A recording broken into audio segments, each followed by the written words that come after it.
All right, good afternoon, everybody. Welcome to the Anaheim Elementary School District December 14th Annual Organizational Board Meeting. I'm AESD Board President Juan Gabriel Alvarez, and I call this meeting to order at 5:30 p.m. This meeting is being conducted in person and by means of live video broadcast on our Anaheim Elementary YouTube channel for members of the public. Para español, puede conectarse por teléfono de la siguiente manera. Llame al 219-281-4434. Cuando se le pida, presione el PIN o la clave 322-496-180 y la tecla numeral. Any member of the public has an opportunity to address the board in person during the agendized public comment sessions, or they may choose to submit public comments online by 12 p.m. or in person by 6:30 the same day or today. Comments submitted online will be read during the appropriate agendized public comment session. Let's move on to item 1A, formal administration of oath of office. Superintendent is to administer the oath of office to Ryan Reales, myself, and Mark Lopez.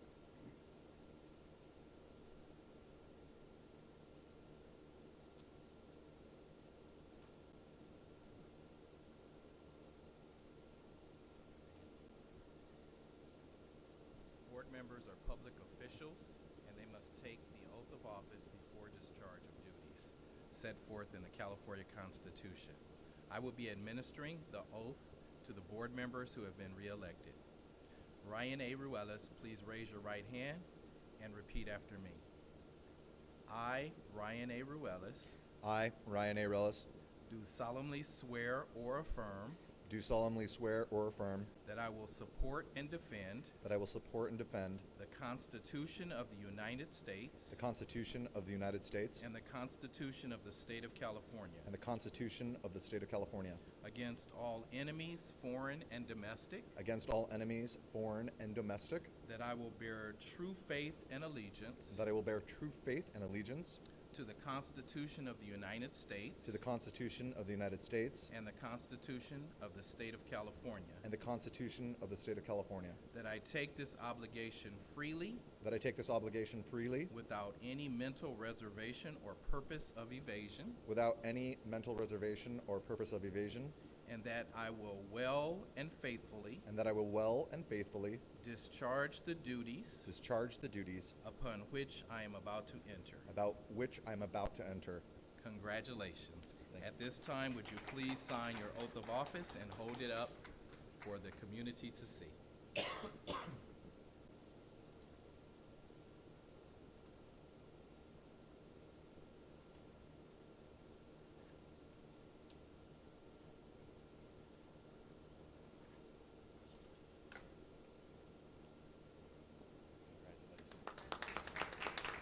Thank you. Thank you.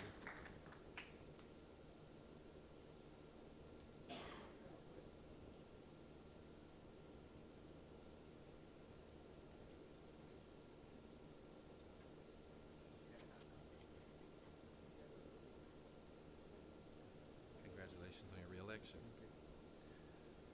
Juan Gabriel Alvarez, please raise your right hand and repeat after me.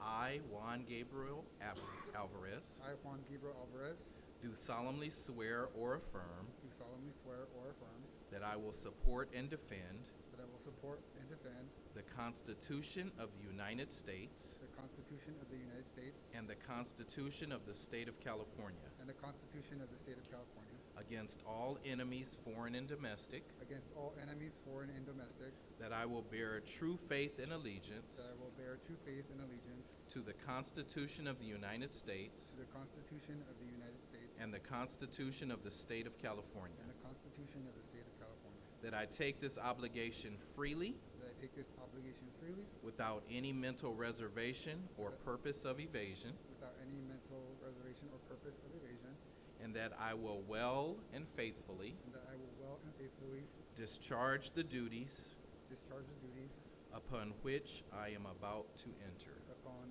which I am about to enter. Congratulations. Thank you. At this time, would you please sign your oath of office and show the community?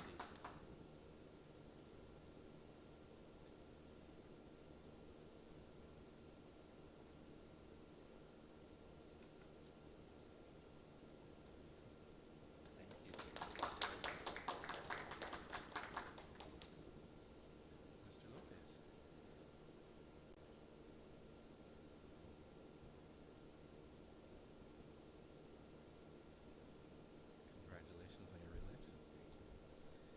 please raise your right hand and repeat after me. I, Mark A. Lopez, I, Mark A. Lopez, do solemnly swear or affirm do solemnly affirm that I will support and defend that I will support and defend the Constitution of the United States the Constitution of the United States and the Constitution of the State of California and the Constitution of the State of California against all enemies, foreign and domestic, against all enemies, foreign and domestic, that I will bear true faith and allegiance that I will bear true faith and allegiance to the Constitution of the United States to the Constitution of the United States and the Constitution of the State of California, and the Constitution of the State of California, that I take this obligation freely that I take this obligation freely without any mental reservation without any mental reservation or purpose of evasion, or purpose of evasion, and that I will well and faithfully and that I will well and faithfully discharge the duties discharge the duties upon which I am about to enter. upon which I'm about to enter. Congratulations. Thank you, Dr. Brown. Please sign your oath of office.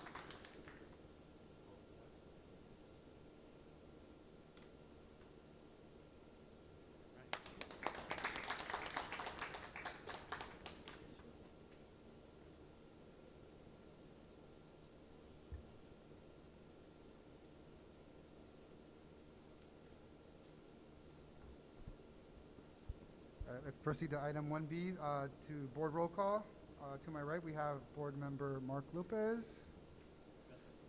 We have Dr. Paula Macallas, Hey, everybody. Ryan Ruelas, Hello.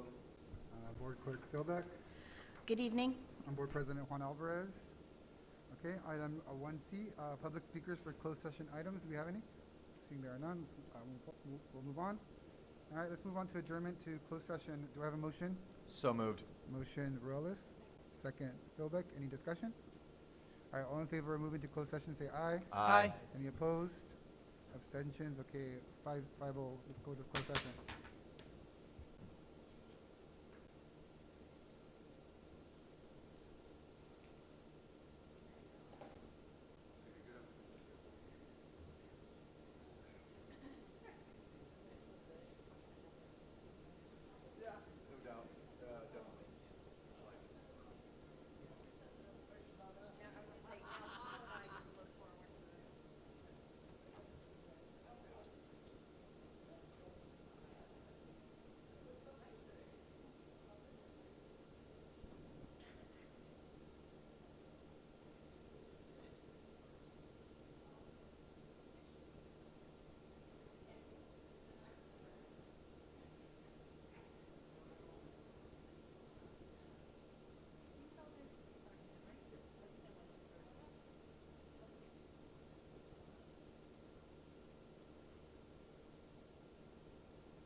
Check one.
Check 1 2. Check 1 2.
to the Anaheim Elementary School District December 14th Annual Organizational Board Meeting. I am AESD President Juan Gabriel Alvarez, and I call this meeting to order at 6:32 p.m. This meeting is being conducted in person and by means of live video broadcast on our Anaheim Elementary YouTube channel for members of the public. Spanish interpretation of the board meeting is available to attendees. Para español, puede conectarse por teléfono de la siguiente manera. Llame al 219-281-4434. Cuando se le pida, presione el PIN o la clave 322-496-180 y la tecla numeral. Let's go ahead and begin with the flag salute. Dr. Downing, will you do the honors?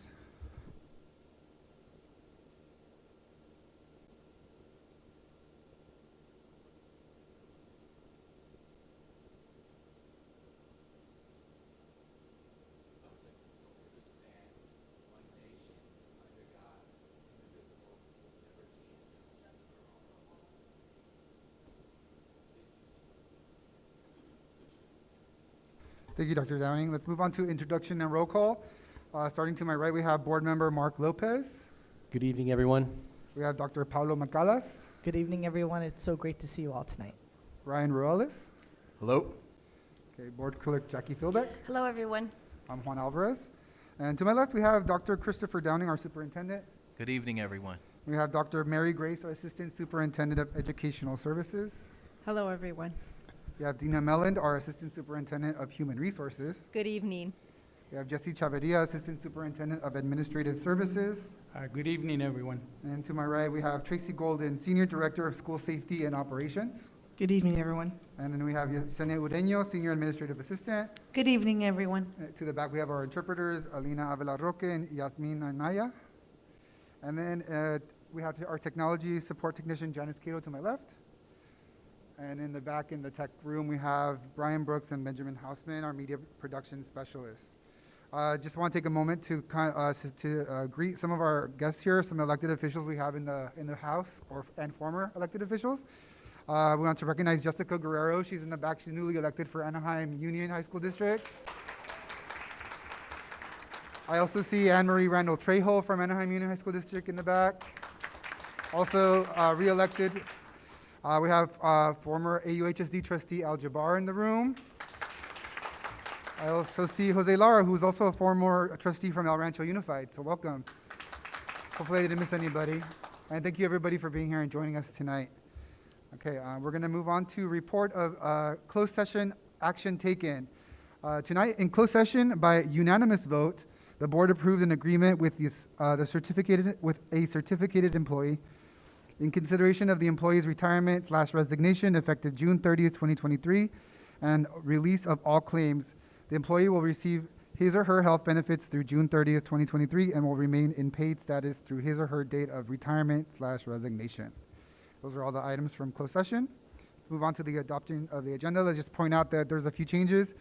Item 5A, Board Member Mark Lopez will be receiving the oath of office from Yolanda Mejia. And items 5D.3 and 5D.4 were removed at the request of the administration prior to the adoption of the agenda. Do I have a motion to approve? So moved. Motion Ruales, Second. second Macalas. Any discussion? Seeing none, all in favor say aye. Aye. Aye. Any opposed? Abstentions? Okay, motion carries 5-0. All right. Moving on to public speakers on agenda or non-agenda items. Are there any? Okay, there are no public comments at this time that were received by 12 p.m. today. Let's move on to a special order of business, ceremonial public administration of oath of office. Our superintendent, Dr. Christopher Downing, will facilitate the ceremonial public administration of office, and we'll start with Board Member Ruales, and we'll move on to myself, and then to Mark Lopez.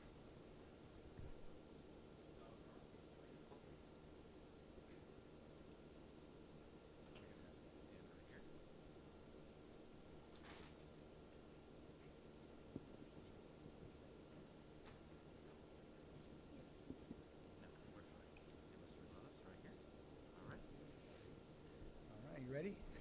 I am. Hope so. All right. Please raise your right hand. Repeat after me.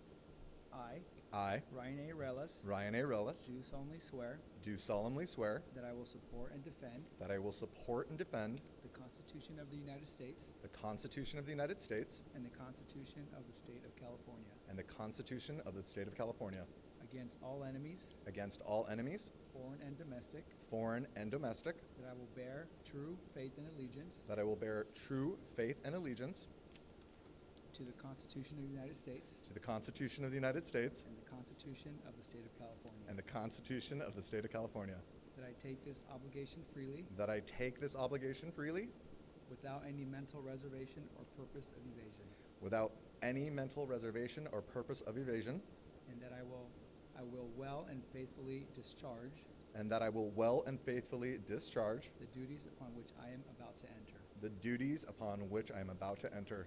Congratulations. Thank you.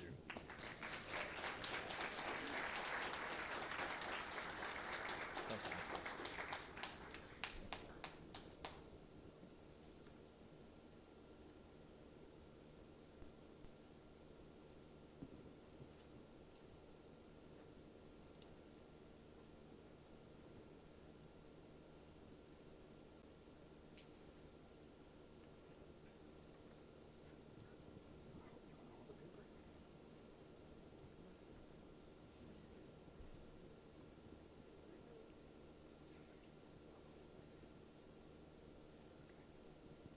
Test.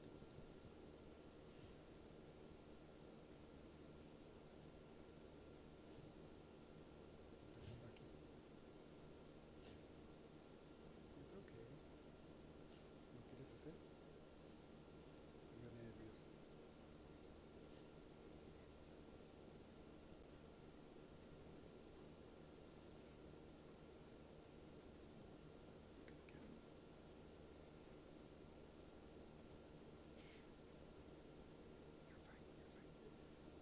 Just like you practice.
Juan Gabriel Álvarez, por favor, levanta la mano derecha y repita después de mí.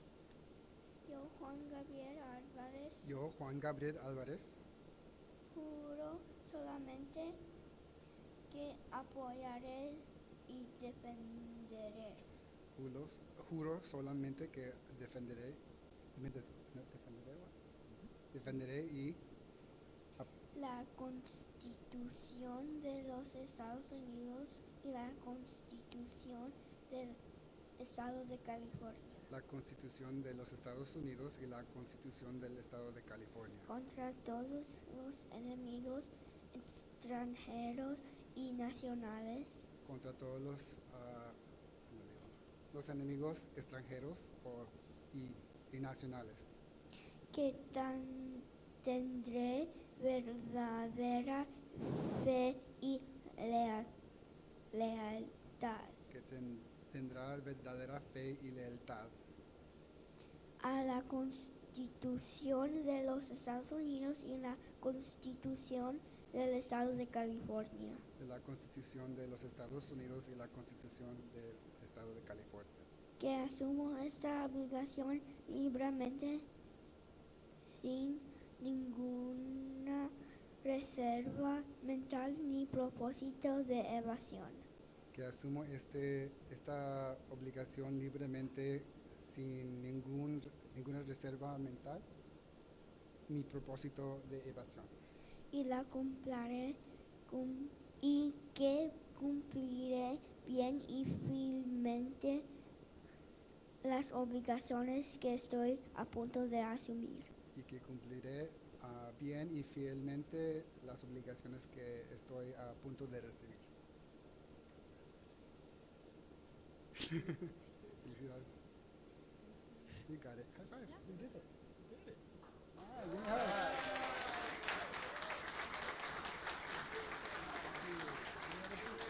Great job.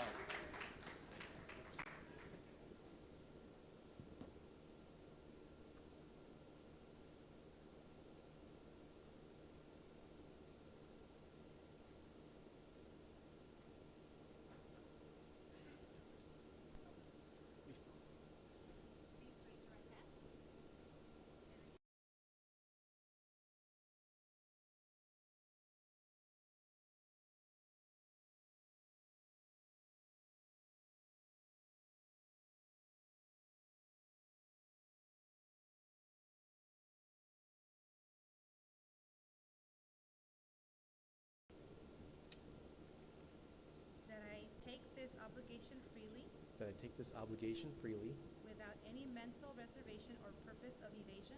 without any mental reservation or purpose of evasion or purpose of. Did I get that right? Yeah, purpose Okay. of evasion. All right. Perfect. It's tougher than it looks. And that I will and will faithfully discharge That I will well and faithfully discharge the duties upon which I'm about to enter. the duties upon which I'm about to enter. Congratulations. Thank you. Okay.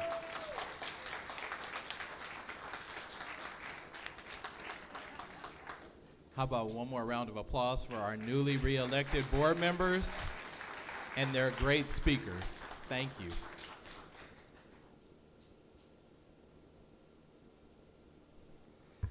Okay, we're going to move on to the election of the new president of the Board of Education. We're going to do this first, and then we'll go to everybody. Yeah. Election for president of the Board of Education for the 2023 year. All right, I'll go ahead and I'll move to nominate Board Clerk Philbeck. Second. So we have a motion and a second for Board Clerk Philbeck. Would anybody like to comment on that? No? All right. All in favor say aye. Aye. Any opposed? Abstentions? Okay, congratulations, Board President Philbeck. Congratulations. All right, let's go ahead and shift over. Yeah, we're going to shift over.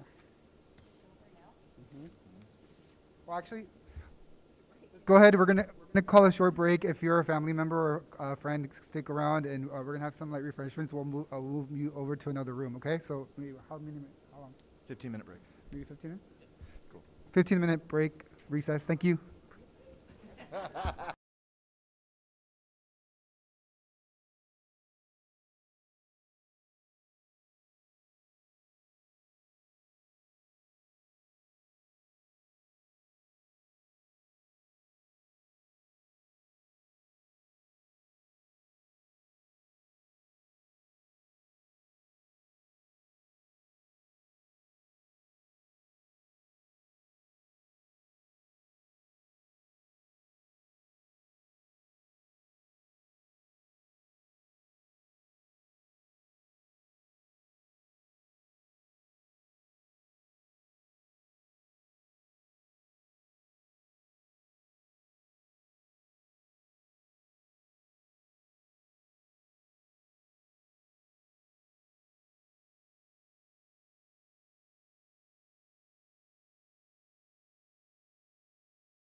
Okay, I'm going to call this meeting back to order at 7:06. And now we're going to proceed on the agenda to the election of clerk of the board for 2023. Do I have a motion? I guess I'll nominate Board Member Relis for clerk. In a second? Second. Is there any discussion on that? All in favor? Aye. Aye. Aye. Passed unanimously. And say, okay, I got to get my bearings here, you guys, just a second. So, somebody have a pen? Thank you. Okay, so Juan made the motion, and who seconded it? Okay, and it was all. Okay. Congratulations, Mr. Ellis. And yeah, if you guys want to switch seats.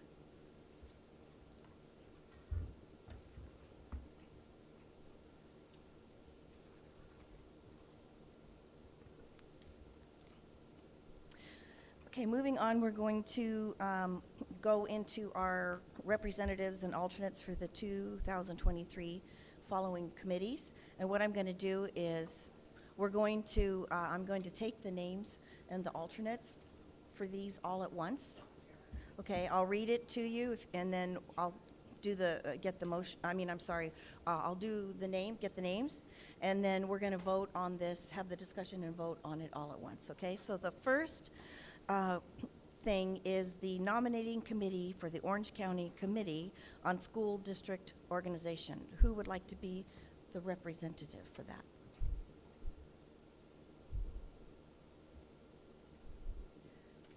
Okay, well, I'm on the Orange County Committee on School District Organization, so I guess we can put me down for Second. representative. Who would be the alternate? I'll do alternate. It's really, I can explain it when we get into discussion. It's super easy. That's why if anybody wanted to be the representative, I could talk you through that, like, super easy. I'll do alternate. Okay, so nobody still wants to take the, yeah, he I did said for alternate. alternate, but nobody She- wants to actually be representative. I thought you said you were I going will, to. I will. Okay. Just giving you another chance. No. Just giving somebody another chance, okay? Okay, and then the next one is the Parks and Recreation Commission ex officio representative. Who wants to take that? I'd like to do that again. And you might actually get to go to some of the meetings now. Who wants to be alternate? Okay. Our next one is the Local Control Funding Formula and Local Control Accountability Plan Advisory Committee. I'm actually interested in that, but I haven't found myself to be able to attend the meetings. So I'm thinking maybe involving myself again, but then figuring out how I can connect maybe virtually to attend, if that's going to be an option still for the time being. Are you So- taking the representative So spot? I would like that, yes. Okay, and I need an alternate, please. Oh, I'm sorry, 2 representatives? A second? I'll do that. I can be the alternate. Okay, 2 representatives, and then alternate will be Mark. Mhm. Okay, the next one, and I believe it's the last one, is the AESD Parent Teacher Association PTA Council Representative. And you know who wants that one. I would like to do that. I mean, I go to every meeting anyways, so is that all right? And do we have 2 representatives on that? Okay, and I need a second representative anyways. Who might be able to attend some of the meetings or? I'd be interested in that, but I know I Okay. can't go to the meetings. I so- understand. Okay, so what yeah. happens if we just really don't have we'll have 1. Okay. So now we're going to go back, and I'll just, for clarification, for the nominating committee for the Orange County Committee on School District Organization, it's me as a representative, Ryan as the alternate, Parks and Rec, Paulo as a representative, and do we have 2 representatives also for that? Okay, because I don't think I asked if does anybody want to be an alternate for Park and Rec? Oh, okay, because I have him as a representative. It has 2 spots. Okay. And then the local control funding and local control accountability plan, the representatives are Ryan and Juan and Ryan, alternate Mark. And the PTA representative is me. So I would like to, if someone could give me a motion covering all of those, please. A motion to approve the appointments? Second. 1 second. Okay, does anybody have any discussion on any of these items? Okay, going forward, all in favor? Aye. Aye.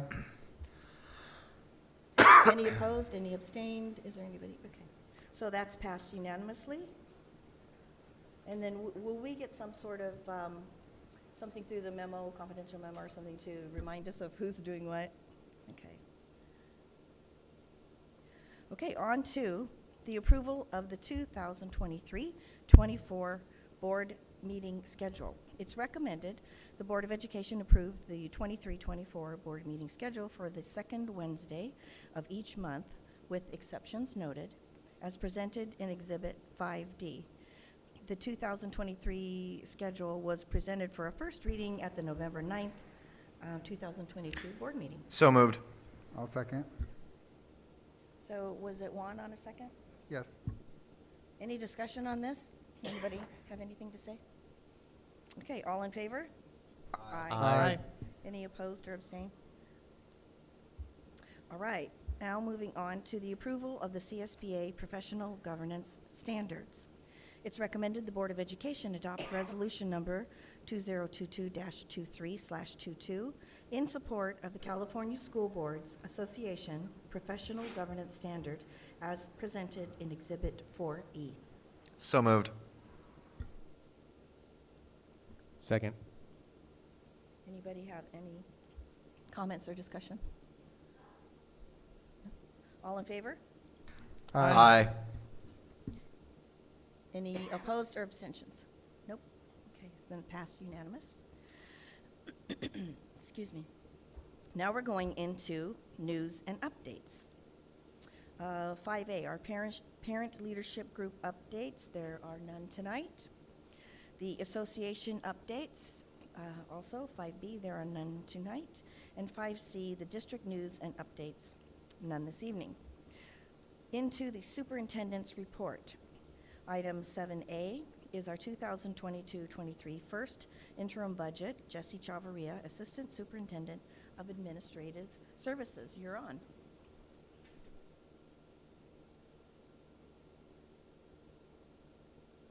Good evening, Board President Philbeck, members of the board. This evening I'm presenting the first interim report for your approval.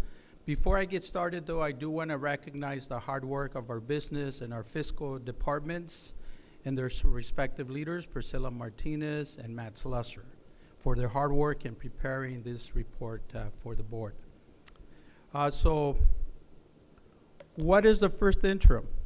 The first interim gives us a glance, right, a picture of where we are in terms of our budget, regarding any revenues and expenditures that have taken place from July 1st through October 31st, right? And we can look at anything that has happened from our adopted budget that took place in June.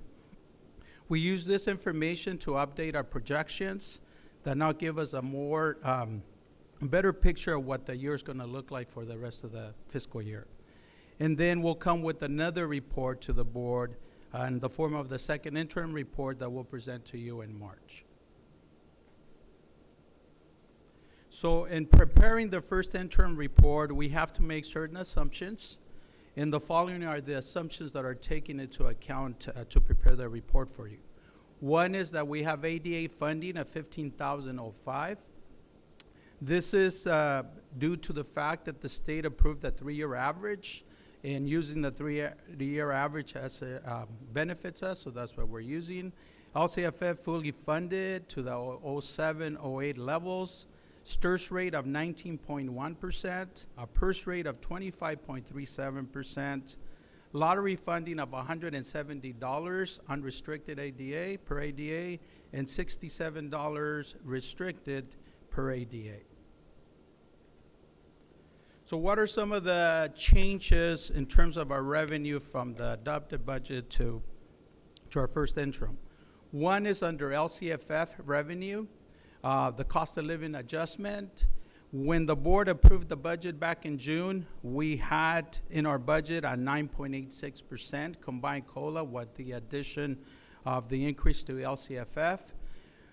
We came back to you at 45-day revision because the state added some more money at the end of June in terms of the state budget, and that COLA became a combined COLA with the addition of 12.84%. And then in August, late August, as they clean up everything in terms of the budget, the state added a little bit more, so it's an actual 13.26%. And then, as we have shared before with the board, the federal, under federal revenue, we recognize the ESSER and GEAR revenue as it's spent. So whatever we have spent from July 1st through October 31st can now be recognized as revenue. And then under state revenue, at the time we knew we were receiving some block grants. We didn't know exactly what those amounts are. We know now. Under community school grants, we're receiving $2.85 million. Learning recovery, we're receiving $28.1 million. Under the arts, music, and instructional block grant, $8.8 million. And we did have a decrease in ELOP allocation. When you adopted the budget in June, we were estimating that we were going to receive $34.9 million. We actually received $31.5 million. So that's reflected in the first interim. And under local revenue, this revenue, we recognize it as we receive it. So some of that we have received is medical revenue, United Way grants, and other local donations that the district has received. So this table here shows the same information I just shared with you, but in numeric form. So at adopted budget, our LCFF revenue was $214 million that we were projecting. At first interim, we're projecting $217.8 million, a difference of $3.7 million. For federal revenue at adopted budget, we had $41.3 million. At first interim is $47.9 million, a difference of $6.5 million there. And under state revenue, we had at adopted budget $56.7. At first interim is $95.2, a difference of $38.4 million. This is the block grants that I just mentioned, and plus our community grant as well, community schools. And under local revenue, we had at adopted budget $2.4 in revenue million, and first interim is $3.5 million, a difference of $1.1 million there. So combined at adopted budget, we were projecting a revenue of $314.6 million. First interim is $364.6 million, a difference of $50 million. The pie chart here kind of shows you each of the different funding sources, the revenue and where it comes from. As you can see, the biggest chunk of it comes to us in the form of the LCFF. So then what are some changes in terms of expenditures that we have seen from when we adopted the budget back in June? One of those things is salaries and benefits. We did have came to an agreement with our associations to provide a 5.25% ongoing salary increase, as well as a 2% one-time salary increase, and also what's equivalent to 1.6% of salaries to increase the health and welfare cap. In under salaries and benefits, we also saw the hiring of additional ELOP staff to provide more support for our after-school programs. Under books and supplies, we have additional costs there in terms of library books, curriculum materials, special education materials, and of course for our after-school program, our extended school day materials and equipment. And under services and other operating costs, since we have the community schools grant, we had to now go into provide, some contracts into that. So that is a cost that's reflected at the first interim, as well as additional contracts and licensing agreements to support the after-school program. And then under capital outlay and other outgoing, we have been working on replacing some of the roofs of some of our schools, as well as providing lighting in the lunch shelters of some of our schools, in particular 7:30 schools. As you know, with the time change, it's pretty dark in the morning, so we're implementing lighting in those lunch shelters so our students can have a better environment there, as well as other side projects that we're working on. This table here reflects the information, and I'll go through each of that in numeric form. Certificated salaries. At adopted budget, we were projecting a cost of $111.5 million. First interim is actually $120.5 million, a difference there of $9 million. So you see the big difference there has to do with our negotiated agreement.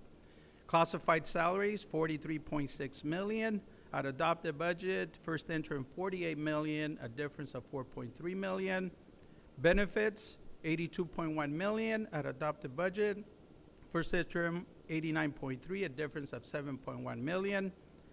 Supplies, at adopted budget, we projected $12.9 million. At first interim, $16.4 million, a difference there of $3.5 million. Under services, $29.9 million. First interim is $38.2 million, a difference of $8.3 million.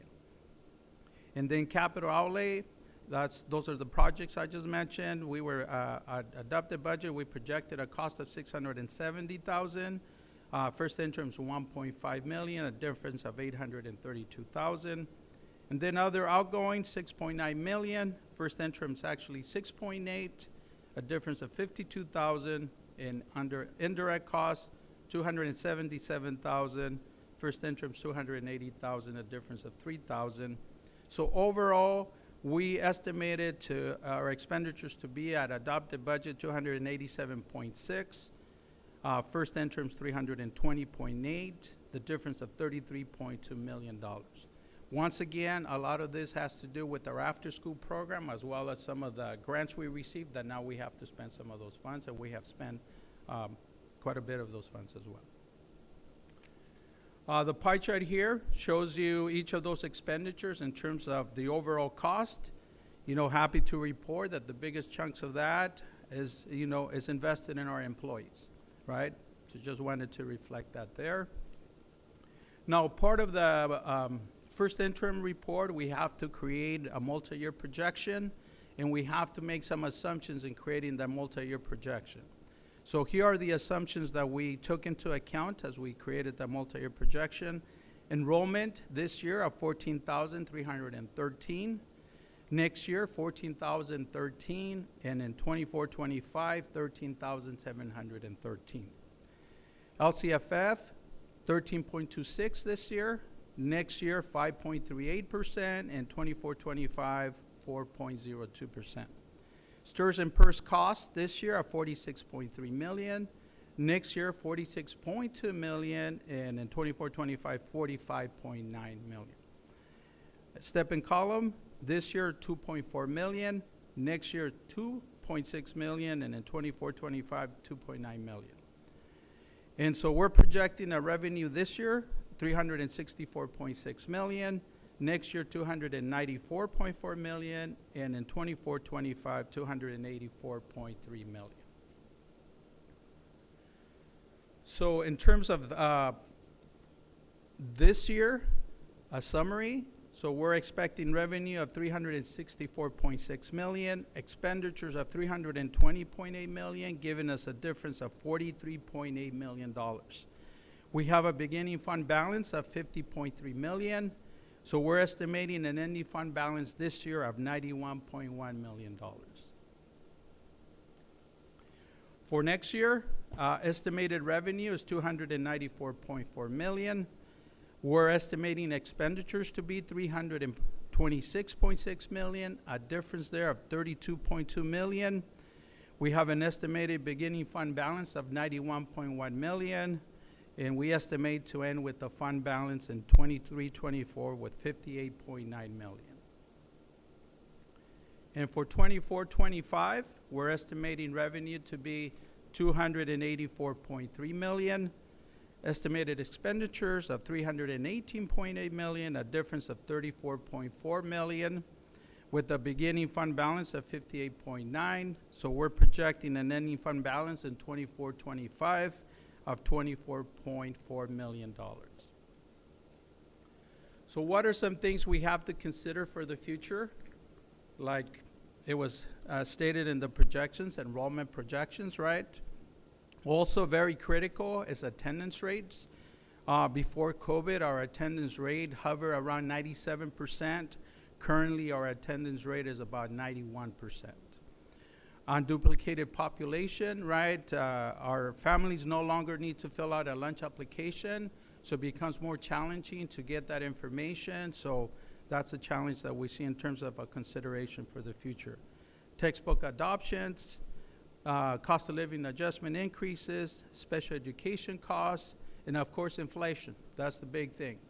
And one thing that's not listed here, as you know, the Legislative Analyst Office estimates at this point that there will be a $25 billion state deficit in the budget for the upcoming fiscal year.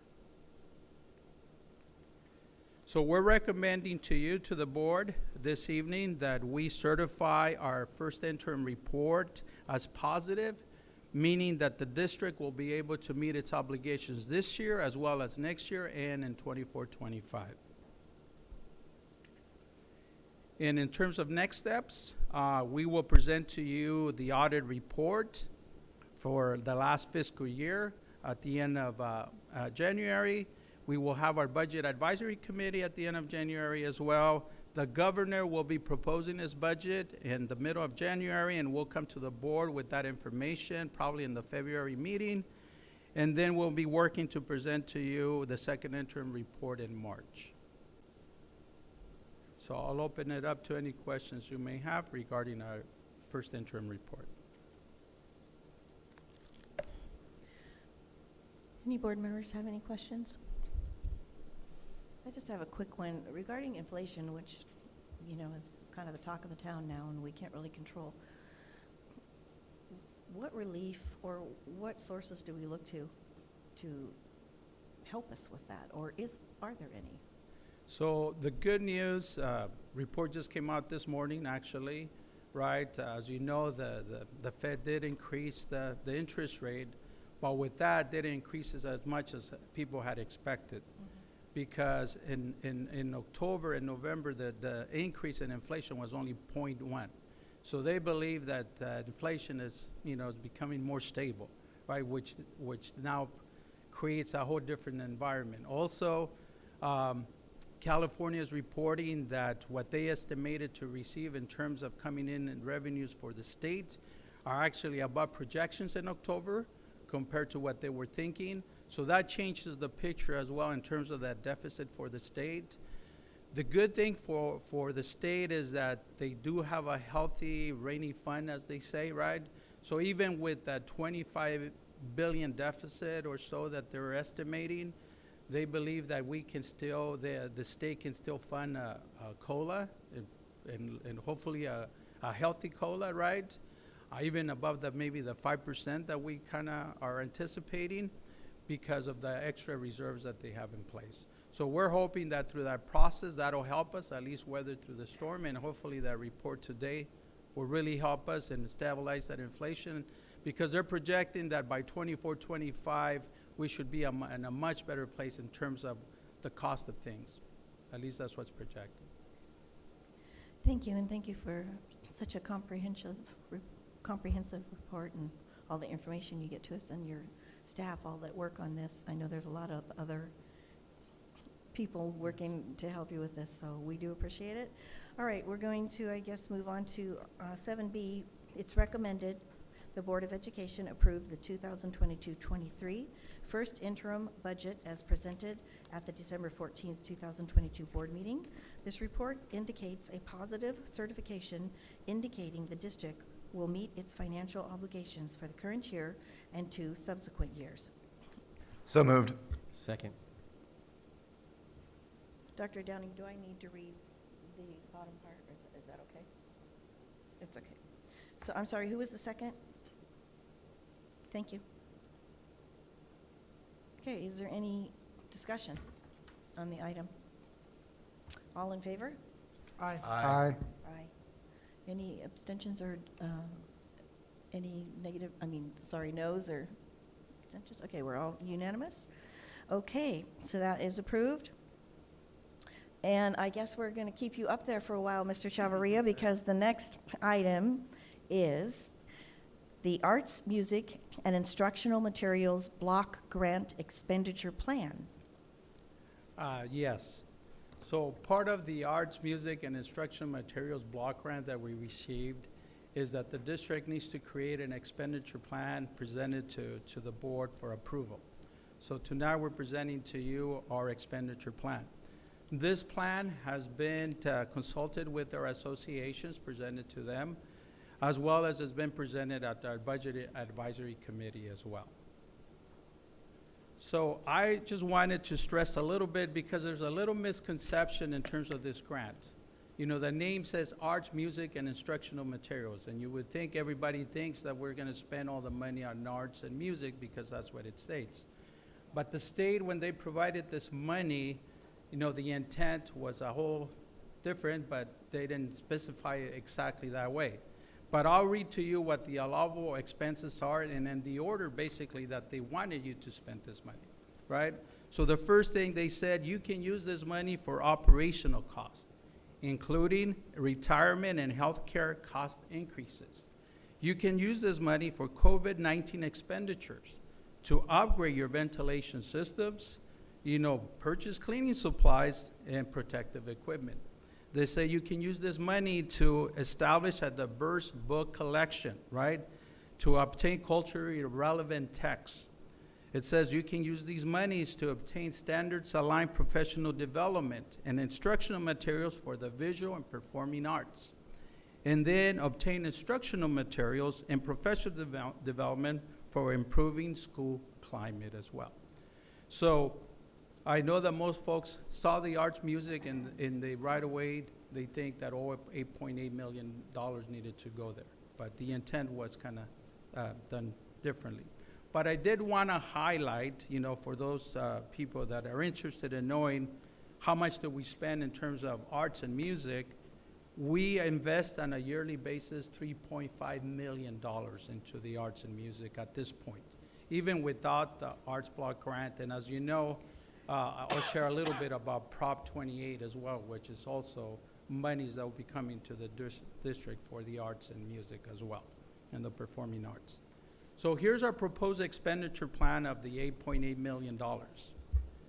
We're proposing to spend $1.5 million to replace and improve HVAC units throughout the district.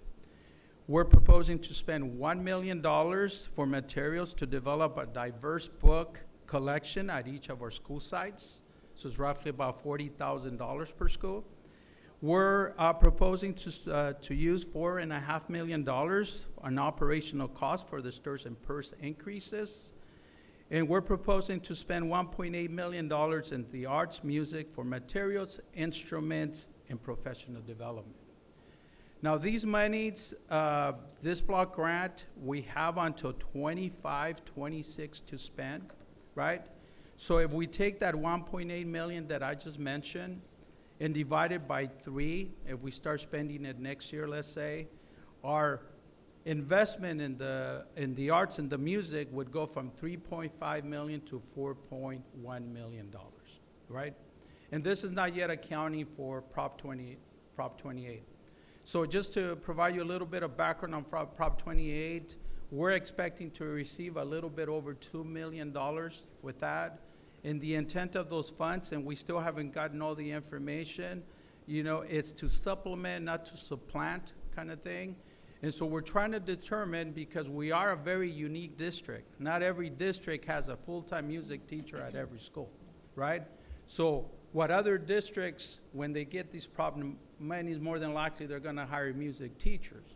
Well, we're already are investing in music teachers. So the question to ask, and we're looking into it, is could we find some of those music teachers? Could we find additional support, things like that? So we don't have all the answers yet because it's barely coming, and those are funds that will come next school year, right? But the other piece to this, right, they want the schools to be able to have a say-so in this, right, as well. But at the same time, we don't want a school to have to spend $100,000 on just materials at the school site, right? So that's part of the plan that we're going to be working through. So I wanted to share with you this block grant expenditure plan, and I'll open it up to any questions you may have regarding that plan. Anybody have any questions? Just one question. I want to defer to our immediate past president as the math expert, but I just wanted to make sure I had the math right. Is it 4.1 or is it 4.3 million? Because I had 1.8 and 3.5. Are those the correct numbers? This, the Or is that- 4.1 investment, total investment, Right. yes, it's 4.1. Okay. And if we go, it's 3.5. So what we're saying is 1.8 million to begin to be spent the next fiscal year, Okay. right? So in 23, 24, 25, and 25, 26, 600,000 each year. So Okay. starting next year, our investment would grow from 3.5 to $4.1 million. Okay. Okay. So it's just cumulative over Yes. that time. Okay. Yes. Got it. So we're just saying, spread it out over the 3 years that we have to spend after this fiscal year. Okay. Yes. Got it. Mhm. Thank you. Anyone else? I'll look forward to getting maybe some more information. A lot of people have asked me about Prop 28 and what that's going to bring in, what it's going to mean, and are the funds somewhat restricted? Yes. They are, okay. Yes. Okay, so you'll be Yeah. able to bring us some more information into that next year. When are you expecting to actually get more information on that? So we're hoping to get more information when the governor does his budget proposal. We get a lot of information in terms of his proposal and all the monies that are coming to the district next year. So through that process, the various folks that kind of work in presenting that information will probably provide more in-depth information into what it is. I know I approached that CSBA, a couple of folks, and they still didn't have answers to that. So that's what we're Yeah. trying to explore. That's right? what I was going to say, is at the conference, even at the first part when I was in the delegation meetings, there wasn't really any clear pathway Yes. for this, because some people were asking, they're like, everybody's just got to kind of hang on. We don't even really know, so. Yeah, and like I mentioned, for us, it makes us unique, because we're not like Mhm. every other district. We are heavily invested in the arts and music. So what would that mean to us? You know, Unique kind in of a thing. good Yes. way, Yes, in a really good way. yes. All right, thank you for that report. And now we're moving on to, it's recommended the Board of Education approve the Arts, Music, and Instructional Materials Block Grant Expenditure Plan as presented at the December 14th, 2022 board meeting. So moved.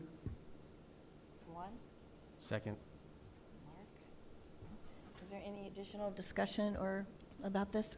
Yeah, I'd just like to say that I'm just thankful that we have a lot of wiggle room based on this funding. Although I am into the arts and whatnot, we already invest quite a lot of money already in the arts and whatnot. So it's nice to see that we have some flexibility in regards to covering other expenses as well. So thank you for presenting in such a clear and concise manner and making it even understandable for somebody like myself. I'm not like my colleagues over here who are like, wait a minute, you're off like point, you know. But that was good stuff though. So I do appreciate that. So thank you very much. Okay, no one else, then all in favor? Aye. Aye. Any opposed or abstained? Passes unanimous. Thank you, and thank you, Mr. Chavarria, for such a great report. All right, now we're going to move on to E, 7E, Culturally Responsive and Ethnic Studies Task Force Update, which will be from Maria Villegas, Director of our Curriculum and Instruction, and Laura Houston, our Teacher on Special Assignment. Well, Thank good you. evening, and congratulations are in order for Board President Philbeck and our newly re-elected board members. So thank you for the opportunity. We get to come on a great evening where we get to celebrate, and I have no numbers to present, so I don't need to worry about any math. So I'm feeling very confident. I know, I'm with you. So on that note, we're excited to be able to give you these updates on the crest, and we really think it's fitting and aligns perfectly to this evening to be able to celebrate some of the work that really has been spearheaded by our board and our cabinet member to be able to give us the space the leadership and to give us the space to then to be able to engage in these types of conversations around CREST. So again, CREST is our Culturally Responsive Ethnic Studies Task Force, and we're going to be presenting on this tonight. Of course, Laura, our wonderful teacher on special assignment for history, social studies, VAPA, culturally responsive, you name it. She's PTA, she's a little bit of everything, and she's an amazing part of our CNI team. So she'll be leading us through most of these slides. I wanted to just start us off by giving us, again, a little bit of background to start us off. So again, our task force, I know this, we've done this several times. It's hard to believe we started in February of 21, really bringing this team together. And I was reflecting and thinking, in a year and a half, I really, again, to the spirit of this group here, I think a lot of work has been done in this area. And with the collaboration of our leadership, our principals, and our teachers, and of course the work that Laura has spearheaded. But again, we came together in February of 2021 to have a task force to start engaging in this conversation. And really what prompted some of this conversation, what was happening was on the bigger landscape of the ethnic studies model curriculum. But we started looking at that and then said, what are those implications for us? What is that? We're an elementary school district. Where do we want to take this? And this is really the driver of where we landed on this task force and what brought us to then our objectives there that you can see there, which was to develop a shared experience, understanding that culturally and linguistically responsive work that we want to do at the elementary level, spearheading some of that professional learning that we wanted to bring to all levels of the organization, and then making recommendations, of course, in regards to that. And then our why has always been our students and how we can ensure that we're creating those brighter futures for them, finding their place, knowing that they're here in Anaheim Elementary, they're at the helm of the work that we do. So that's a review slide there for you. And then I just wanted to add again that the way we wanted to present today is an update, but at the same time, really tell a story and give some examples here that the work that's been generated here, again, to just very fitting for this evening as a result of the leadership, is that we're seeing it transfer at every level of our system. And through some of the slides that Laura's going to share, she's going to show where we're seeing that transference through our students, through our parents, and through our schools and our teachers. So I will give it to Laura. Thank you, Maria. I'm just going to start off with this slide, and I know that I showed this to you maybe a year ago or more. What you see here, students look to educators for understanding and for knowledge, and educators really do hold the key to ignite that spark or that passion for learning in students. And early on in CREST, we realized that, first and foremost, we need to make connections with students. Educators need to make personal connections with students in order to really help them reach their utmost maximum educational potential. And in saying that, in November, we had Dr. Victor Rios lead our all-staff professional development. I'm sure you've maybe watched it or heard about it. And he talked about his life story, and he talked about the importance of balancing social-emotional learning with rigor. And he developed a scholar system, which I have a link there on the slide. So that's what we did after the professional development at all 24 of our sites in all departments. Staff members used chart paper, and we reflected on his presentation.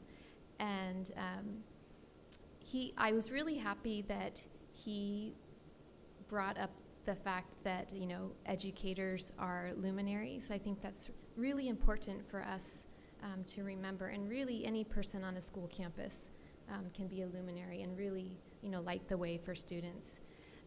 If you notice, one of the posters started with spark. Each each letter for scholar at the bottom of the chart there represented a different poster. So this was the S for spark. And, you know, the spark is what's inside of us that really ignites that passion for learning. And Maria mentioned that we're seeing CREST and everything that we're doing like trickle down to, you know, more than what I imagined. This was an example of, this is actually the 6th grade winner for the Kindness Badge Art Contest. And when I read what she wrote in her artist statement, to me it seems like she's really got this message from somebody on campus. You know, she said, in this world there are people who will show light to others, even if it's just a spark. And those people are angels who are found through kindness. And you know, I always, when we made that slide that said educators are luminaries and, you know, students are scholars, I come to the understanding that, like, students can be scholarly luminaries too. Like, I think I see them taking this on and being luminaries to one another and taking back what they've learned to their families. We provided an exit survey at the end of the November 1st all staff professional development. And there were 2 areas that stood out more than others. Teachers or anyone who answered, they're interested in art projects that instill a sense of belonging. And another thing that people are interested in is deepening their understanding of CREST. And so I'm planning in February through June creating some professional developments where I teach about different art opportunities that educators can use in the classroom to help instill a sense of belonging, and then also offer some professional developments to certificated and classified on CREST to learn more. So at one of our CREST meetings, one of the parents, this was many, many months ago, one of the parents suggested that, you know, we expand this learning not just to our staff members, but that really our parents could benefit from learning about implicit bias and culturally and linguistically responsive teaching, and what does it mean to be a culturally and linguistic responsive adult. So in November, we held our first meeting. So there's a series of 3, and it was amazing. I thought it was amazing. I was telling Dr. Downing that this was my first time presenting to parents. I've always historically, you know, taught young children or our own staff members, but it was really special teaching our parents about this, and there's a real sense of like honesty and openness, and parents were, you know, raising their hands and sharing to the whole group, to over 100 people. It was really wonderful. And then the second one was just like last week. Yeah, it was last week. We had 133, and it's a mixture of in-person and online, and our next one is January 19th. So back in November 2021, I shared suspension data for African American students at our all-staff PD in 2021.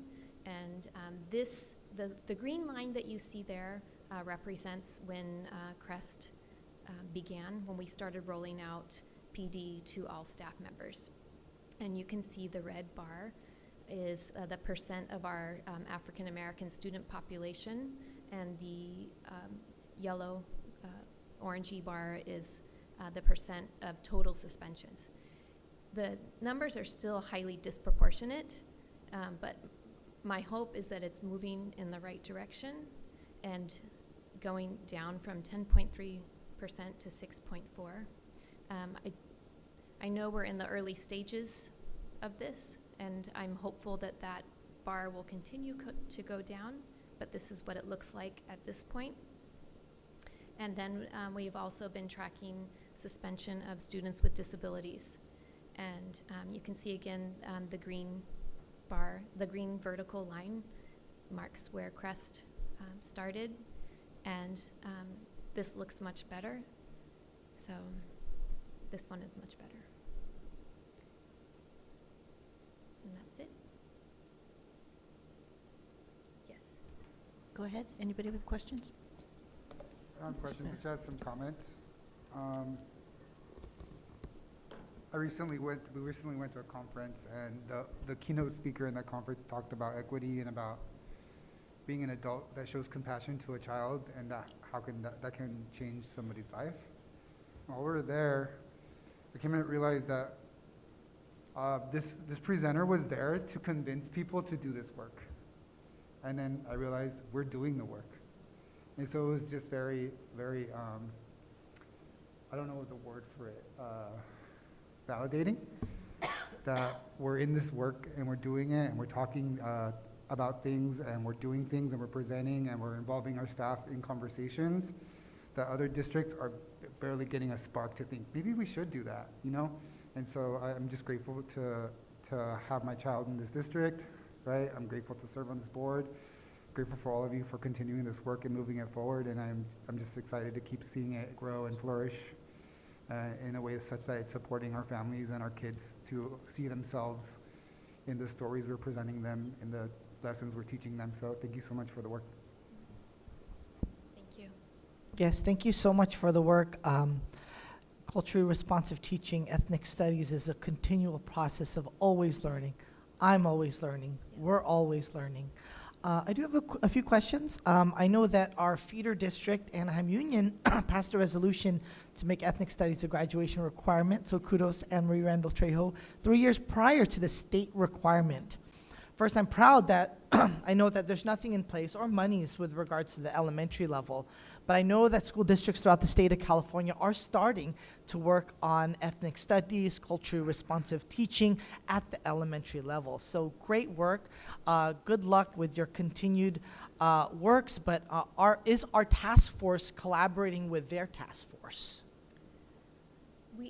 We have Okay. Ruben Patino from Anaheim Union High School District. Nice. And he's taught our group, he's presented at our CREST task force meetings about all the ethnic studies classes that are being offered in Anaheim Union High School District, and it's amazing. Awesome. They have a lot. Yeah. Well, I hope that we could have future collaborations. You know, learning happens pre-K Yes, it all the does. way through 12th grade. Let's engage with you know, our teachers and share best practices and continue to do that. And also with regards, there's a lot of amazing conferences coming up as well. It's really cool to see culturally responsive teaching and ethnic studies now at CSBA. I mean, when we first got on the board, there was no sessions on it, and now those are the sessions are the ones that are the most packed. I highly encourage that you continue, and I would love to go with you. I know that we did attend the CCSS conference together and attend a few sessions. Let's continue to go. There's so many offered by local universities. I know my university offers some. I think that might be a conflict of interest, but I know some local universities at Orange County do offer ethnic studies conferences, and thank you so much for all of your hard work. You're welcome. I'd love to attend conferences. I'm always wanting to learn as much as I can. I just had a clarifying question on slide 7, and I hope that you can help me out here. Wait, which one is it? Tell me when to stop. It's the exit survey from 1/1/2022. Mm-hmm. Okay, so is Mas Bloom part of Maslow and Bloom's taxonomy, or okay? Yeah. Because I haven't really heard that So terminology. Can you elaborate a little bit on that for me? So Dr. Victor Rios, I think, coined that term. It's combining educational psychologist Abraham Maslow with Benjamin Bloom. And it's like what we refer to as warm demander. It's combining the social emotional learning. You know how you have to have all your needs met, you know, before you can progress forward, yes. become self-actualized. That's what I was trying to say. And then it's Benjamin Bloom. Yeah. Mm-hmm. Thank you for that. Yeah. Mm-hmm. Which was stolen by the Blackfoot Nation, that I read concept that. of, right? Yeah. The pyramid, it Yep. was stolen by indigenous tribes. Now, sorry to cut you off, Ryan, did you finish? I'm done.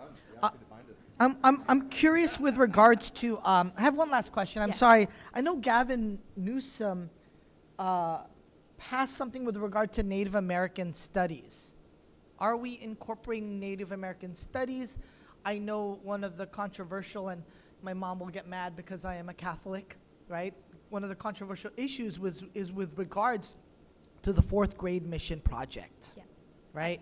I s- In the literature, a lot of it says that oftentimes teachers spend months, monies, but are we looking at from both sides? I'm not arguing We one are. side, right? We We don't are. indoctrinate. Let's look at both sides. Yeah, so I'll elaborate.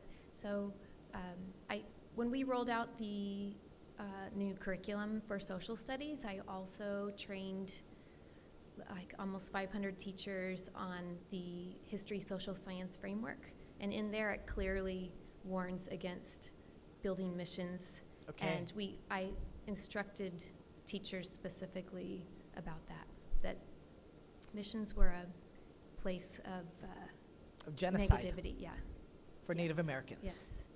Mm-hmm. Thank you. Yeah. Thank you so much.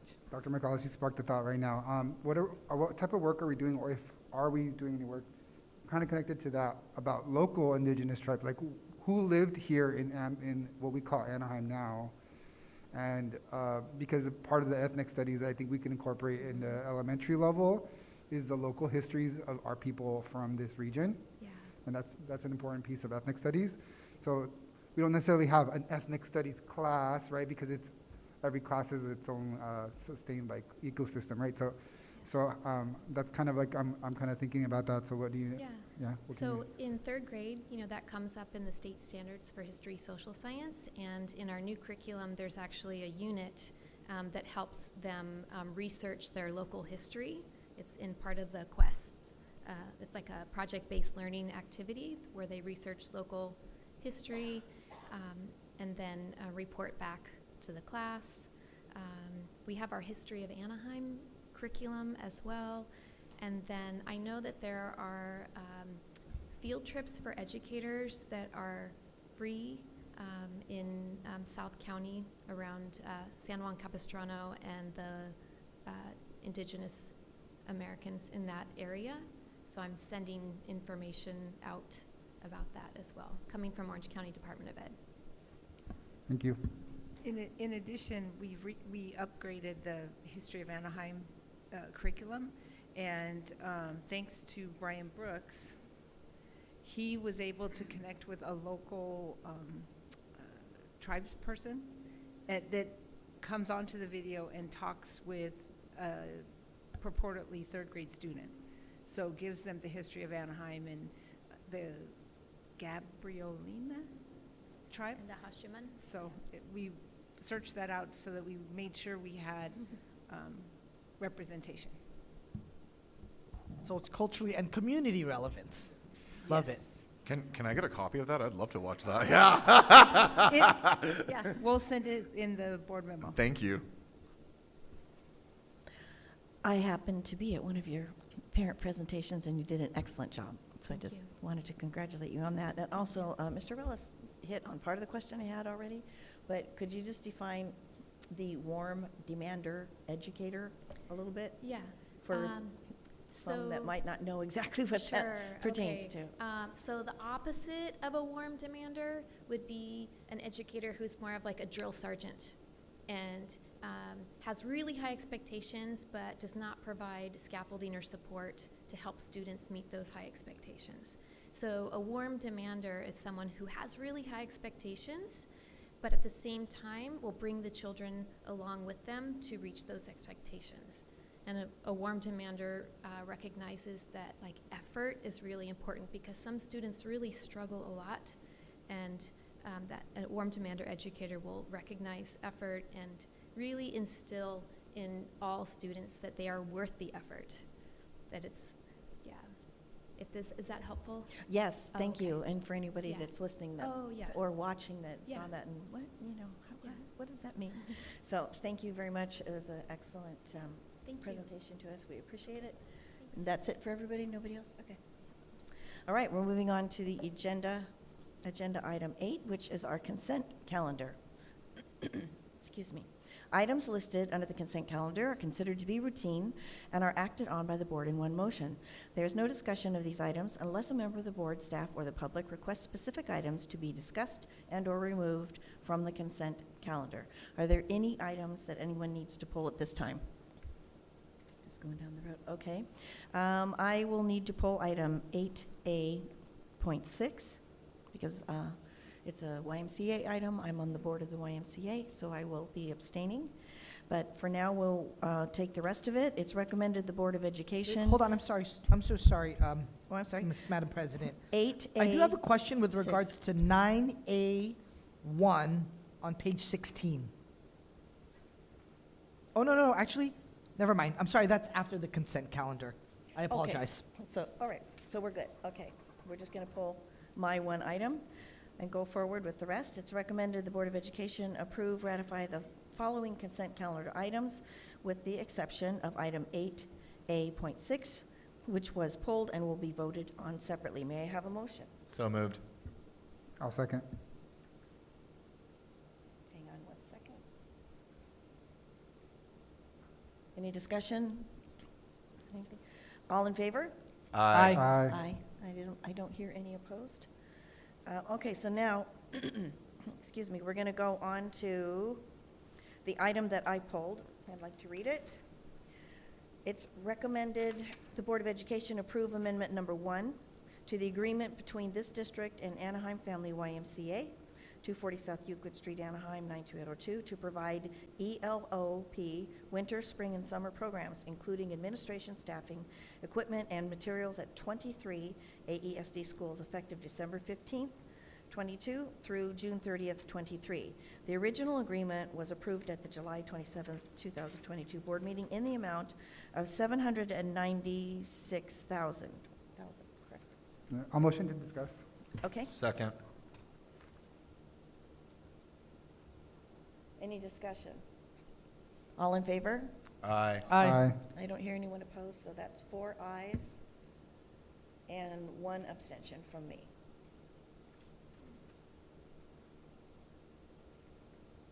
Thank you. Now we're moving into the action calendar. And 9A from the superintendent's office.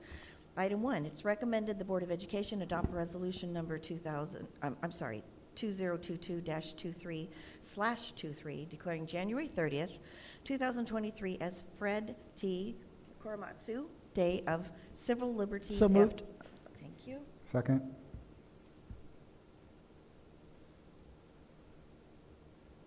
Any discussion on this? All in favor? Aye. Aye. Aye. I don't hear any opposition. Okay. It is, so that passes unanimously. Item 2, it's recommended the Board of Education adopt resolution number 2022-23/26 to delegate authority to superintendent and superintendent's designee to respond to cybersecurity attacks. So moved. Second. Any discussion? Yeah, I think this is super vital, especially in today's day and age. We definitely don't want to be LA unified, you know, in regards to everything that's going on there. Yeah, I gladly support this.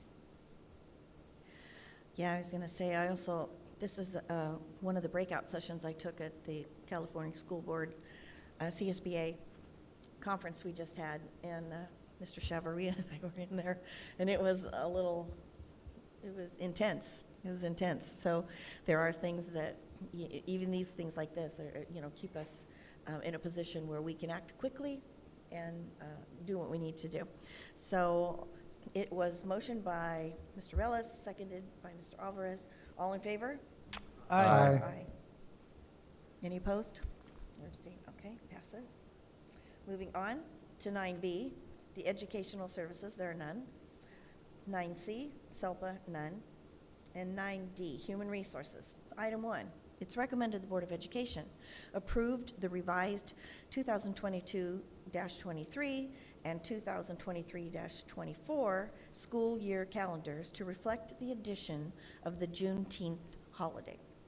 So moved? Second. Any discussion on that? Nothing, I just think that it's super important that we acknowledge this holiday. I know the state of California does it at the federal level, they do it as well too. A lot of people don't realize that slavery was ended 2.5 years after the Emancipation Proclamation. So it's awesome that we are celebrating this holiday. That's all I have to say. Anyone else? Okay, it's been motioned and seconded. All in favor? Aye. I'm not hearing any opposed or abstentions, so that's passes unanimously. Item 2, it's recommended the Board of Education approve the new job description and recruitment for ELOP administrator. This position will be placed on range 15 of the certificated management salary schedule based on 220 days. Motion, please. Second, please. I'll second. Discussion? Anyone? All in favor? Aye. Aye. Not hearing any opposed or abstentions. Unanimous. Item 3, it's recommended the Board of Education approve the appointment of applicant number 121, hang on, I need glasses for this. I'll start again, 121-42022-03 to the position of Supervisor of Construction Projects, effective date to be determined. So moved? Second. Mr. Alvarez, were you the second? Is there any discussion on this item? All in favor? Aye. Aye. Not hearing any opposed or otherwise. Passes unanimous. And now, Ms. Melland, Assistant Superintendent of HR, will provide a short introduction. Thank you. Congratulations to Jerome Seigan. Jerome has worked in AESD for 23 years and currently serves as a facilities technician. Prior to that, he worked at Revere, Gower, and Mann schools as a technology assistant. Jerome will assume the role of Supervisor of Construction Projects tomorrow. Congratulations to Jerome. Okay, moving on. Item 4. There's still Human Resources, item 4. It is recommended the Board of Education approve the appointment of applicant number 121-42022-04 to the position of Senior Director of Human Resources, effective date to be determined. So moved. I'll second. Psych. No. I'll second. Who was my second? One. Yeah. Any discussion? Okay, all in favor? Aye. I'm not hearing any opposed or, okay, 5 passes 5-0. And now Ms. Melland will also give us a short introduction on this. Congratulations to Tammy Ledesma. Tammy has worked in AESD for 28 years and currently serves as the Certificated HR Director. She has held positions such as teacher, vice principal, and principal, and will assume the role of the Senior Director in Human Resources in January. Okay, congratulations, Ms. Ledesma. On to E, Administrative Services, item 1. It's recommended the Board of Education adopt emergency resolution number 2022-23/25 pursuant to Public Contract Code Section 20113 to immediately commence work to repair damage to the library storefront, circulation desk, and portion of the perimeter ornamental fence at Clara Barton Elementary. So moved? Thank you. I'll second.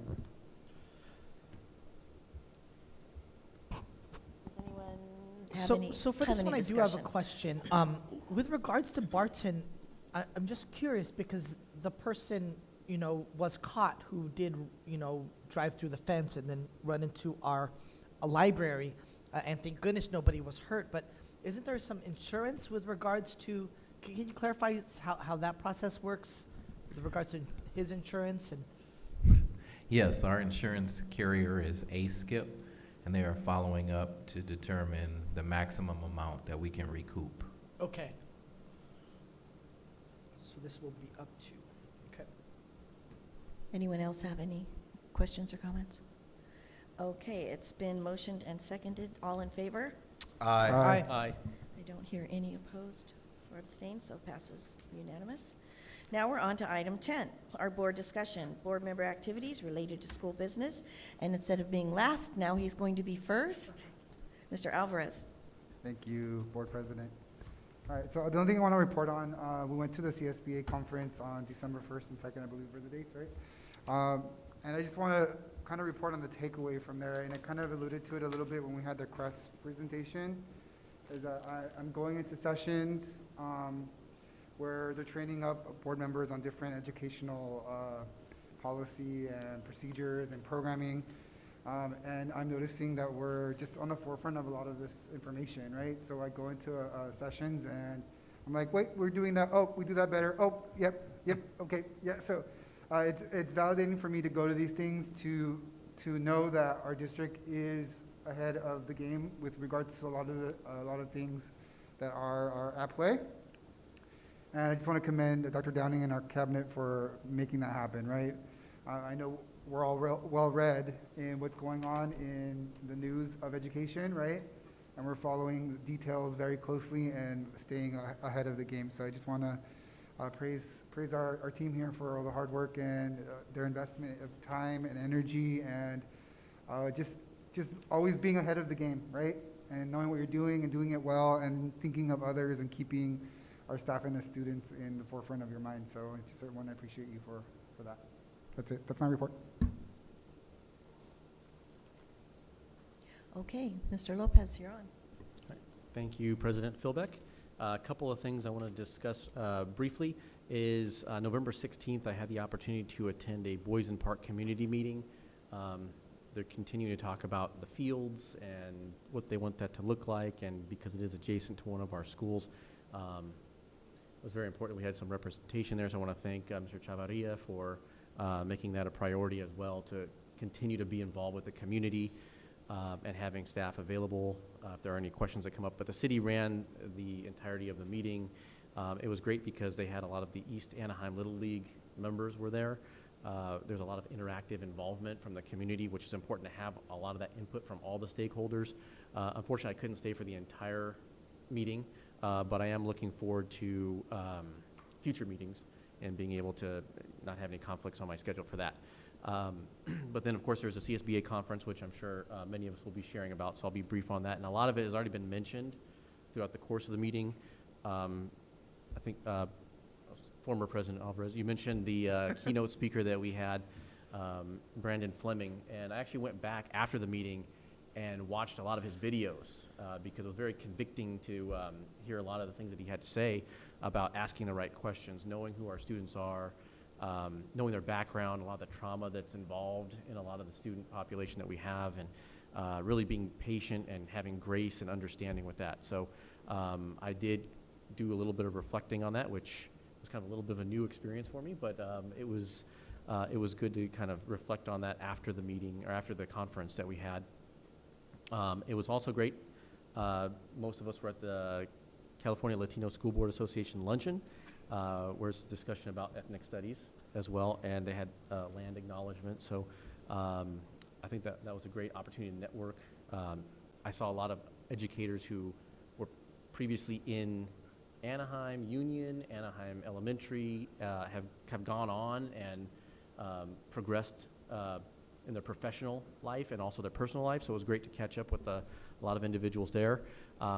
And then, of course, there were a lot of workshops and sessions that we were all able to attend. So just briefly, the three that stood out to me the most was special education, discipline, and disability, really finding that balance between discipline and making sure that students are focused and they're not causing a disruption and it's not creating any interference for other students who are in the classroom, but also respecting who they are as individuals and the disabilities that they may have and they may bring to the classroom themselves, and finding that balance.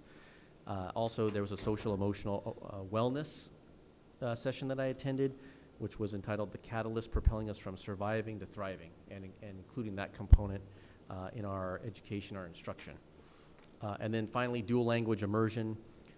subtitle was What School Board Members Need to Know to Implement Successful Programs. And I thought, this is something that we've been doing, and this is something we're at the forefront of. So it was great to kind of see everybody else taking a bunch of notes and knowing that our cabinet, our superintendent, and all of our staff that's here has been able to really be at the forefront, spearhead a lot of those initiatives. So it felt like it was just a review for me. So I just want to thank all of you as a staff for making that a very easy workshop for me to sit through, because I felt like we were already doing all of the things that were mentioned there. So that being said, I did want to just mark a couple of different commemorations, a few things on the calendar here. December 2nd, while we were at the CSBA, was National Special Education Day, so I did want to recognize that. This was a law that was, it's kind of dedicated to recognizing the law that was instituted on December 2nd, 1972, and the students, the teachers, our staff, administration, that bring that equity into the classroom. So I want to thank all of our staff for that and recognize our students and parents also that we collaborate with to help our students and our scholars to be successful. Also, we had Computer Science Education Week, which just concluded last week from December 5th to 11th, and just the importance of computer literacy. We just talked a little bit about cyber safety, so that's an important thing, I think, for us to remember and recognize as well. And then finally, I just want to congratulate my fellow colleagues here, President Philbeck, on your ascension to presidency, and board member Alvarez, and then we have board member Relis and board clerk, I should say, Relis. So congratulations to you. That's right. Please, Clerk Relis.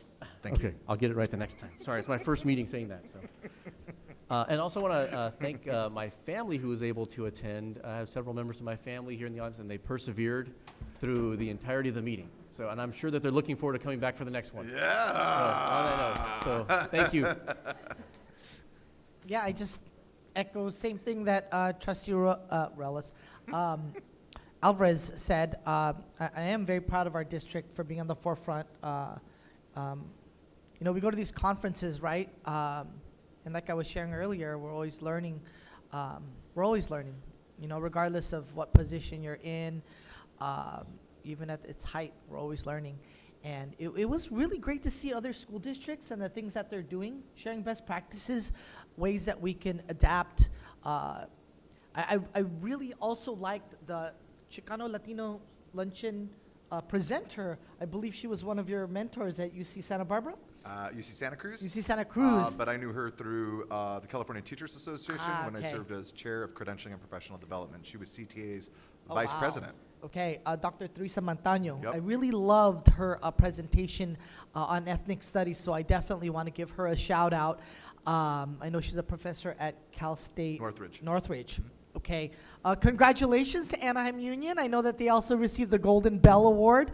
So great job, Anne-Marie, and all of your trustees over there at Anaheim Union High School District. Also, Coachella Valley.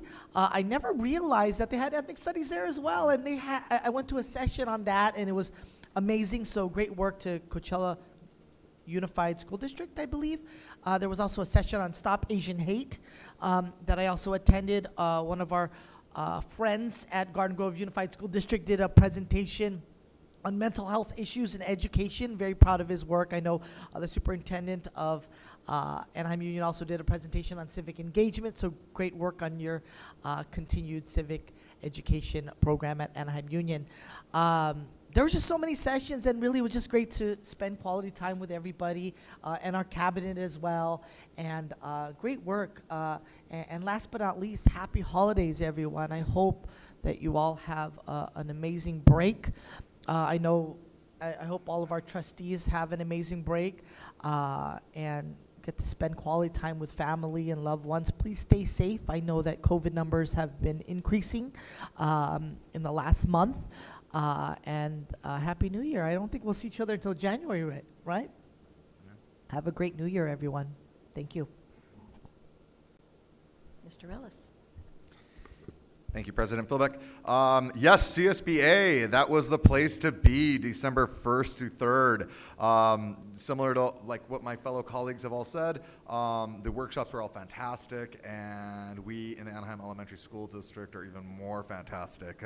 That's what I realized when it was all said and done. But really, I walked away super proud. It was a great opportunity for all of us to be together, to have this opportunity to truly network with other school districts in our community, talk with them, exchange ideas, hear what's going on, and it was very powerful. One special thing I would like to just commend our district for doing that a lot of our colleagues in other districts did not, is sending over the individuals who in a lot of ways are the individuals who are the movers and shakers in our district, and it is not our cabinet, and it is not the board. It is basically our executive assistants, and they were amazing. They all enjoyed themselves, and I was truly, truly proud to have them there in attendance with us, and I think they all learned a lot. I hope you guys all enjoyed yourselves. And then December 8th, I was able to make it over to Benito Juarez's holiday assembly. It was fantastic. I always love going to my alma mater just because of the fact that I get to see all some old friends that I grew up with, who now have kids there. One thing that I would like to say that I was super impressed about with their assembly is that, you know, Benito Juarez, we have the dual language program there, TK pretty much through grade 6. And what was so impressive about the entire assembly is that they did such a fantastic job going both into the English and Spanish language, and that the MCs of the assembly were dual language students who also went and did both English and Spanish, no problem. And it was super cool. December 13th, which was yesterday, I was able to go and swing by Lincoln Elementary School and attend their holiday assembly. Lincoln's multi-purpose room is big, but the School of Lincoln as a whole, it's huge. So as a result, Lincoln splits up their students by kindergarten, first and second, and they have one assembly one day, and then a couple hours later they have another for grades 3, 4, and 5, and they have a system. They have it going on, but I really enjoyed it. It was fun. Everybody had a good time. And then afterwards, I headed over to Betsy Ross, where I was able to swing by their coffee chat. Thank you for the delicious coffee from Dunkin' Donuts. And it was great to just chat with the parents that were in attendance. This one woman that was there was like, "You were my teacher," and I was like, "That's impossible," you know? But no, it's true. I was her teacher, so that's very exciting as well. And then I just want to give a shout out to our classified members, and the reason why I bring this up right now, I wasn't able to go today to go give them all shout outs and surprise them, because I thought that was yesterday. And I swung by Benito Juarez, and I got there at 11:14. I rushed over there, and I was waiting because it was supposed to be 11:15. 11:15 came, nobody was there. 11:20 at this point, I'm like angry. So I go inside. I want to make it cool. I want to basically see what happened. And so, of course, you know, the front office lady, Monica, she basically was asking me, she was like, "Mr. Wells, can I help you, you know?" And the only thing I could think of is I was like, "May I use your restroom?" So I immediately went to the restroom, pulled out my cell phone, checked it out, and I was like, "Oh my gosh, it's tomorrow." So then, of course, I went out there, and you know, Juarez is lucky that I'm such a pain and always there. So I was like, "I'm just here to have my weekly visit with Miss Raper," you know. So they're like, "Oh yeah, no problem." So I didn't ruin the surprise. I'm so thankful that she was still surprised, and that just makes me happy. But it just shows we all have a million things going on, and so we definitely need to just make sure that we stay organized. Last night, I was able to attend the swearing in of our colleagues in the Anaheim Union High School District. Miss Anne Marie Randall Trejo, who is also an employee here in the amazing Anaheim Elementary School District, who was reelected again for another 4 years. So kudos to Miss Anne Marie Randall Trejo. Miss Anna Piercy, who was also reelected. And the one that really I was super pumped about is the election of Ms. Jessica Guerrero, who is a product of the amazing Anaheim, having attended Horace Mann Elementary School and having had Ms. Dr. Grace as her principal. So that was. Weren't you her teacher too? I was her teacher too, okay. But, you know, she was her principal first, okay. So we're very excited about having Jessica, seeing the benefits of our public schools here in Anaheim and the great things that take place here. And I'm so excited about that. It was a very weird, emotional day watching a former student of yours now really become the trustee of your district. And it was something that all of us here are proud of. And last but not least, I just want to thank everyone. I want to just say congratulations to Trustee Alvarez and Trustee Lopez for running unopposed, which was great. And just being able to really serve in this capacity, to serve our community in this capacity here for another 4 years is just amazing. And a special shout out, I know they're all gone.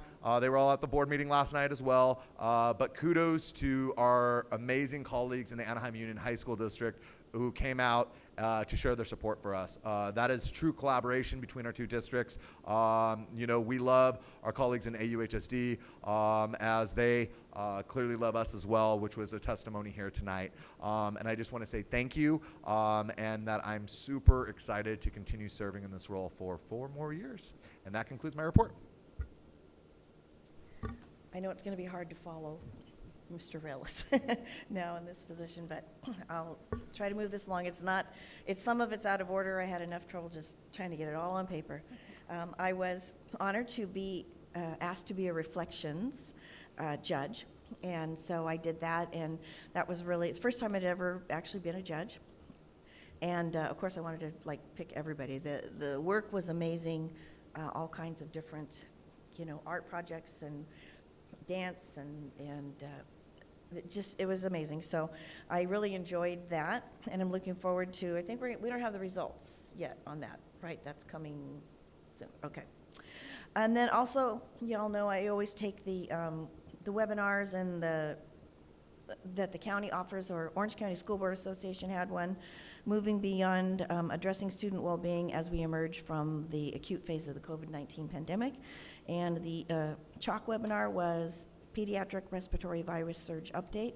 I like to take these just to keep abreast of what's going on in the community and to remind everybody the key takeaways. Unfortunately, the pediatric respiratory virus surge is here. So know when to visit the ER and how to relieve your symptoms at home. We're still into the hand washing, masking, and just stay home when you're sick. So these are real public services, and I do like to listen to those. But I also jumped in on a Learn Well task, one of our Learn Well task force Zooms, which we're talking about connecting and reviewing what we can work on the next year. I also attended the conference, and I'll jump back to that. On the 15th, I went to the city council meeting because they were recognizing our students for the Creative Writing Awards. And so several of our students were there receiving the awards, and it was just kind of fun to be there with a lot of principals and such and see them honored.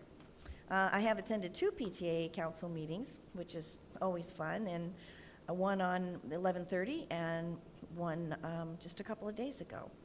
Let's see. There was a county committee meeting on school district organization. We have a new person for Supervisor District 4 on the committee.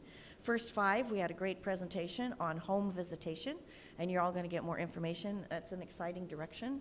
That first 5 is in and moving forward, and it's going to connect with us probably, so we'll hear more about that next year. I was honored to be invited to come and visit AEEA on their board meeting and give a district update and answer questions.